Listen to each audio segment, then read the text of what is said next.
अवधूत चिंतन श्री गुरुदेव दत्त श्री स्वामी समर्थ स्वामी सेवा मार्ग या माझ्या चॅनलमध्ये आपल्या सर्वांचं खूप खूप मनापासून स्वागत आहे। आपल्या घरातील वातावरण सदैव आनंदी असं राहावं, आपल्या घरामध्ये लक्ष्मी मातेचा सतत वास राहावा आणि आपल्या घरामध्ये सर्वजण सुखी आणि समाधानी राहावं, आपल्या घर हे प्रगतशील राहावं, आपण हाती घेतलेल्या प्रत्येक कामामध्ये आपल्याला यश प्राप्ती यावी असं प्रत्येक महिलेला, प्रत्येक घरातील सदस्यांना वाटत असतं आणि त्यामुळेच आपल्या घरामध्ये आपण सतत लक्ष्मी मातेचा पूजा, आराधना, सेवा, व्रत करत असतो। पण त्याचबरोबर महिलांनो, आपल्याला काही कामे करायची आहेत। म्हणजे घरातील महिला ही गृहलक्ष्मी असते आणि गृहलक्ष्मीने जर दिवसभरामध्ये अशा प्रकारे तिचे नियम पाळून आपला दिवस घालवला आणि असे काम आपल्या घरामध्ये केले तर खरंच आपल्या घराला प्रगती होण्यापासून कोणीच रोखू शकणार नाही। कारण महिलेवर सर्व घर, सर्व जबाबदारी अवलंबून असते।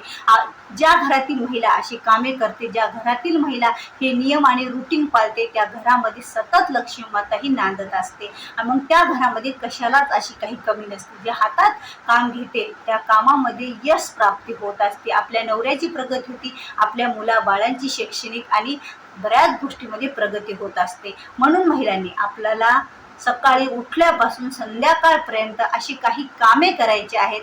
त्या कामामुळे आपलं घर हे सुखकारक आणि समृद्धीकारक बनणार आहे। तर महिलांनो, सकाळी ज्या वेळेला आपण अंथरुणातून उठल्याबरोबर जमिनीवर पाऊल टाकायच्या अगोदर तर आपल्याला उठल्याबरोबर अगोदर आपले दोन्ही हातांचं दर्शन घ्यायचं असतं, कारण या हाताने आपल्याला दिवसभर कामे करायची असतात आणि त्याच्यामध्ये यश प्राप्ती करून घ्यायची असते। म्हणून उठल्याबरोबर आपल्याला अशा प्रकारे दोन्ही हात जोडायचे आणि आपल्याला त्या हाताचं दर्शन घेऊन एक श्लोक म्हणायचा आहे, एक मंत्र म्हणायचा आहे।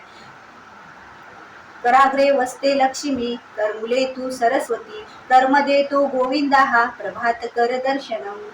अशा प्रकारे आपल्याला दर्शन घ्यायचं आहे। कारण कराग्रे वसते लक्ष्मी म्हणजे कराग्रे म्हणजे या पूर्ण आपल्या हातावर कोण बसलेला आहे? लक्ष्मी माता। मध्यभागी कोण आहे? करमध्ये तू गोविंद आहे आणि या आपल्या करमुले म्हणजे ह्या उंच भागावर सरस्वती माता आहेत। बघा, ज्याप्रमाणे आपल्याला लक्ष्मीचा वास पाहिजे त्याचप्रमाणे आपल्याला आपल्यासोबत श्रीकृष्णांचा पण वास पाहिजे। त्याप्रमाणे लक्ष्मी देते त्याप्रमाणे श्रीकृष्ण हे आपला सांभाळ करत असतात, म्हणजे विष्णुदेव। आणि त्याचप्रमाणे आपल्याला जेवढी लक्ष्मीची आवश्यकता आहे त्याप्रमाणे आपल्याला ज्ञानाची, बुद्धीची आवश्यकता आहे, कारण सरस्वती माता ह्या ज्ञानाची देवता आहेत। म्हणून ह्या तिघांचं दर्शन आपल्याला उठल्याबरोबर घ्यायचं असतं। आणि तेवढं झाल्याच्या नंतर ज्यावेळेला आपण जमिनीवर पाऊल टाकायच्या अगोदरच आपल्याला परत एक श्लोक म्हणायचा, कराग्रे वसते लक्ष्मी, करमुले तू सरस्वती, कर्मध्ये तू गोविंदा, प्रभात कर दर्शनम। हे तर आपण हाताला पाहून म्हटलेलं आहे। मग समुद्र वसने देवी, आता जमिनीवर पाऊल टाकायच्या अगोदर, समुद्र वसने देवी, पर्वतस्तन मंडले, विष्णू पत्नी नमस्तुभे, पादस्पर्श शमवस्मे, वसुदेव सुतम देवकंस चाणूर मर्दनम, देवी कृपानंद कृष्ण वंदे जगद्गुरुनम। म्हणजे हे लक्ष्मी माता, हे धरती माता, या धरती मातेने बरेच अशा काही गोष्टी पृथ्वी माता सहन करत असते। बघा, आपण नांगरून वखरून ह्या सगळ्या गोष्टी शेतात करत असतो आणि विहिरी पाडून, बोर पाडून त्या धरती मातेला आपला त्रास होत असतो आपल्या उपजीविकासाठी। आणि त्यामुळे आणि आपण ज्या वेळेला तिच्यावर पहिलं आपलं पाऊल टाकत आहे त्या पाऊलाच्या वेदना, तिला आपला स्पर्श होत आहे, आपण तिच्यावर आपला पाय ठेवत आहोत, त्यामुळे तिला अगोदरच आपण क्षमा मागायची आणि नंतर आपलं त्याच्यावर आपले पाय ठेवायचा असतो। अशा प्रमाणे सकाळचं रुटीन। मग आता त्यानंतरचं रुटीन, आपण उठल्याबरोबर अगोदर आपल्या घराचे खिडक्या आणि दारे हे उघडायचे असतात। खिडक्या दारे उघडल्यामुळे काय होते? आपल्या घरामध्ये पवित्र आणि बाहेरची अशी पॉझिटिव्ह ऊर्जा आपल्या घरामध्ये सकाळची पहाटची येत असते। बघा, ऑक्सिजन भरपूर आणि एक शुद्ध असं वातावरण आपल्या घरात तयार होतं। आणि त्यानंतर आपलं घर हे स्वच्छ, दरवाजाच्या बाहेरचं सगळं झाडून स्वच्छ करून सडा रांगोळी आपण करायच्या, आंघोळीच्या अगोदर एवढे हे रुटीन करायचे। नंतर आपलं घर पूर्ण स्वच्छ करायचं आणि आणखी एक गोष्ट, रात्री आपण एक तांब्याभर पाणी आपल्या किचनमध्ये ठेवायचे, एक तांब्या भरून, आणि तो उघडाच ठेवायचा। कारण ज्या वेळेला आपण किचनमध्ये प्रवेश करतो त्यावेळेला आपल्याला भरलेला गडवा दिसत असतो आणि भरलेला गडवा ज्या वेळेला आपल्याला दिसतो त्यावेळेला आपला दिवस हा शुभ जात असतो आणि आपले सर्व कामामध्ये अडथळा येत नाही, आपले सर्व कामही निर्विघ्नपणे पार होत असतात. म्हणून हा कडवा न विसरता संध्याकाळी ठेवायचा आणि सकाळी आपल्याला उठल्याबरोबर आपल्या त्या नजरेत येतो. मग ते पाणी आपण आणून आपल्या कुंडीतील झाडांना, कुठेही झाडांना टाकून द्यायचं. आणि सर्व स्वच्छ झाल्याच्या नंतर आपल्याला स्नान करायचं, कारण स्वच्छतेची कामे हे आंघोळीच्या अगोदर करायचे. काही राहिले असतील तर आपण दुपारच्या वेळेत पण करू शकतो. आणि एवढं म्हणजे दार, अंगण पारसं आणि घर पारसं ठेवायचं नाही, पूर्ण झाडून सडा आणि रांगोळ इथपर्यंत करायचं. आणि काही राहिलेले आपली कामं करायची. भलेही आंघोळीला थोडा उशीर झाला तरी चालेल, पण आपण जर सकाळी लवकर उठून हे कामे केले तर आपली चिडचिड पण कमी होईल आणि आपल्याला थोडासा दुपारचा वेळ हा आपले छंद जोपासण्यासाठी सुद्धा मिळेल. आणि त्यानंतर आपण स्नानादी उरकल्याच्या नंतर आता आपल्या घरी अगोदर स्वयंपाकाची सगळ्यांची घाई राहते, नाश्त्याची. मग आपण सगळ्यांचे स्वयंपाक वगैरे टिफिन डबे भरून दिल्याच्या नंतर जेव्हा घराच्या बाहेर सर्व जातील, ते गेल्याबरोबर आपण जो आपला गर्दा पडतो तो कधीही आवरायचा नाही. किचनवरचा असो, घरातला असो, थोडा वेळ 5 मिनिटं आपण बसायचं. त्यावेळेला तुम्ही लगेच देवपूजेला गेले तरी चालते, पण घरातलं आवरून झाडून घेऊ नका, कारण घरातलं माणूस बाहेर गेल्यामुळं बरोबर आपलं घर हे साफसफाई आणि स्वच्छ करायचं नसतं. मग आपण पूजा करायची. पूजा झाल्याच्या नंतर हे सगळे आवराआवरी आपण करायची असते. आणि विशेष ज्यावेळेला आपली सर्व पूजा, आता पूजा करताना विशेष एक गोष्ट महत्त्वाची म्हणजे पूजा करताना दिवा अगरबत्ती लावून पूजा करायची. आणि पूजेमध्ये विशेष कुलदेवतेची पूजा करायची. आपल्याला कुलदेवता जी असेल तिच्या आशीर्वादाशिवाय आपल्याला दुसरे देव आशीर्वाद देत नसतात. म्हणून प्रत्येकाने आपल्या घरामध्ये कुलदेवतेची थोडीफार सेवा दररोज डेली झालीच पाहिजे. मग कुलदेवतेचा एखादा मंत्र, स्तोत्र पठण करायचं, एखादा मंत्र छोटासा म्हणायचा, काहीही करायचं. ओम ऐं ह्रीं क्लीं चामुंडाय विच्चे हा मंत्र जर म्हटला तर आपली कोणतीही देवी असो, कुलदैवत असो, तिला हा मंत्र तिथपर्यंत पोहोचत असतो आणि त्यांची कृपा आशीर्वाद आपल्याला मिळत असतात. त्यानंतर देवाला विशेष सकाळचा सकाळी नैवेद्य दाखवा. आपण जे केलेला त्यानंतर तुम्ही भोजन करा. आणि दिवसभर बघा, आता आपल्या घरामध्ये अतिथी देव भव, दिवसभरातून कोणी आलं आपल्या घरामध्ये तर त्यांना रिकाम्या हातानं पाठवू नका. त्यांना काहीतरी चहा पाणी किंवा काही खायला देऊ नंतरच पाठवा. कारण कोणत्या रूपात देव आपल्या घरी येईल हे आपण सांगू शकत नाही.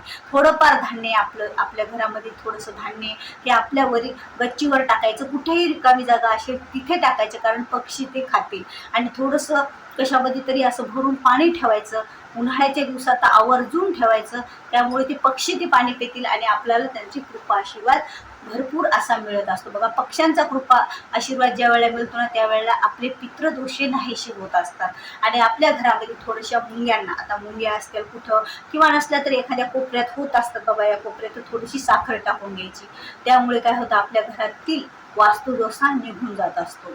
आणि त्याचबरोबर आपण दिवसभरामध्ये रुटीन अशा प्रकारे केल्याच्या नंतर त्यावेळेला आपण दुपारची वेळी आपली छंद जोपासण्यासाठी आपला जे छंद असेल तो, मग सायंकाळ होते. आता सायंकाळच्या वेळेच्या अगोदर बघा, कधीच सायंकाळी झाडलोट करायची नाही. सायंकाळच्या वेळेच्या अगोदर सगळं घर टापटीप करायचं आणि दिवा अगरबत्ती करायची. आणि सायंकाळच्या वेळेला एखादा धूर आपल्या घरात अवश्य करा. राळीचा धूर करा किंवा आपल्या घरामध्ये कापूर थोडासा जाळा किंवा उदाचा धूर करा, कोणताही धूर करा, अगरबत्ती लावा, धूपबत्ती लावा. पण सायंकाळच्या वेळेला धूर केल्याच्या नंतर लक्ष्मी मातेला खूप आवडणारा तो सुगंध असतो आणि लक्ष्मी माता या आपल्या घराकडे आकर्षित होतात. असं म्हणतात की सायंकाळच्या वेळेला लक्ष्मी माता ह्या प्रत्येकाच्या घरामध्ये प्रवेश करत असतात. त्यामुळे आपल्या घरातील त्यावेळेला वातावरण शुद्ध आणि पवित्र असं असायला पाहिजे आणि घर हे स्वच्छ असायला पाहिजे. आणि त्यावेळेला घरामध्ये शांतता असायला पाहिजे, वादविवाद नसायला पाहिजे. आणि विशेष महत्त्वाची गोष्ट, आपण ज्या वेळेला पहिली पोळी करतो तर प्रत्येक स्त्रीनं पहिली भाकरी ही आपण गाईसाठी ठेवायची आणि शेवटची कुत्र्यासाठी ठेवायची. आणि दर गुरुवारी आपल्या तुळशीला कच्चं दूध अर्पण करायचं. आणि ज्या वेळेला पोळीला आपण तवा टाकतो बघा, त्याच्यावर थोडीशी दुधाचं असं शिंपडायचं, कारण पहिला तो वास आपला अग्नीला गेलेला असतो आणि त्यामुळे दुधाचा परत त्याचा वास आपण अगोदर देतो आणि नंतर स्वयंपाकाला सुरुवात करतो. यामुळे अन्नपूर्णा माता ह्या प्रसन्न राहत असतात, आपल्या घरामध्ये अन्नाची बरकत राहत असते. अशा काही छोट्या मोठ्या रुटीन आहेत. आणि आपल्या घरातले बघा, जाळे हे दर शनिवारीच काढायचे महिन्यांनी आणि सतत दिवा हा आपल्या दारासमोर मग त्या दिवशी संध्याकाळी जळत तेवत ठेवायचा. आणि विशेष महत्त्वाची गोष्ट आणखी एक म्हणजे सायंकाळच्या वेळेला आवर्जून महिलांनी बाहेर जायचं नाही. टाळायचं, आवर्जून टाळायचं, बाहेर जायचं नाही. कारण लक्ष्मी मातेचा येण्याचा वेळ असते आणि आपण त्यावेळेला मुद्दामून बाहेर जायचं नाही. आपली कितीही काही कामं असतील तर तेवढी 15-20 मिनिटाची वेळेच्या नंतर जा किंवा अगोदर जा, पण त्यावेळेला बाहेर निघायचं नाही. आपले दारं आणि कुलूप, घराला कुलूप लावून. आणि विशेष महत्त्वाची गोष्ट दुसरी, की आपण आपल्या घरामध्ये असं वातावरण ठेवायचं की ज्या वेळेला आपल्या घरामध्ये आपण स्वयंपाक बनवतो त्यावेळेला आपल्या तोंडातून तरी नामस्मरण करा एखाद्या देवी देवताचं, नाही तर एखादा स्पीकर वगैरे किंवा मोबाईलवर तुम्ही देवी देवतांचे गाणे लावून मंत्र लावून स्वयंपाक करत जा. यामुळे काय होईल, आपल्या घरातील वातावरण शुद्ध पवित्र होईल आणि त्या अन्नामध्ये आपले जे मंत्र स्तोत्र उतरतील आणि खाणाऱ्याचं मन सुद्धा त्याचं मन सुद्धा देवी देवतांच्या पूजेसाठी म्हणजे अध्यात्माकडे वळत असतं बघा. जसं खावे अन्न तसं होत असते मन. म्हणून ह्या गोष्टी महिलांनी आवर्जून पाळायच्या आहेत आपल्याला. आणि अतिथी गोह तर आपल्याला सर्वांनाच करायचं आहे. शेवटची पोळी ही कुत्र्याला द्यायची, पहिली पोळी ही गाईला द्यायची. दर गुरुवारी आपल्या तुळशी मातेला दूध अर्पण करायचं आणि तव्यावर दररोज आपल्या घरामध्ये दूध टाकायचं. आणि आपल्या घरातील उंबरवटा हा गुरुवारी, शुक्रवारी, अमावस्या आणि पौर्णिमेला हळदीचं लेपन करायला विसरायचं नाही. आणि दररोज फरशी पुसताना त्या पाण्यामध्ये आपल्याला मीठ घालायचं. आणि आपल्या घरातील मीठ हे काचेच्या भरणीतच ठेवायचं आणि थोडंसं मीठ काचेच्या वाटीत किंवा छोट्याशा काचेच्या ग्लासमध्ये भरून आपल्या टॉयलेट आणि बाथरूममध्ये ठेवायचं आणि नंतर ते त्याच पाण्यामध्ये बाथरूममध्येच विसर्जित करून टाकायचं, म्हणजे वाहत्या पाण्यात सोडून द्यायचं. यामुळे आपल्या घरातील निगेटिव्ह ऊर्जाही बाहेर जात असते.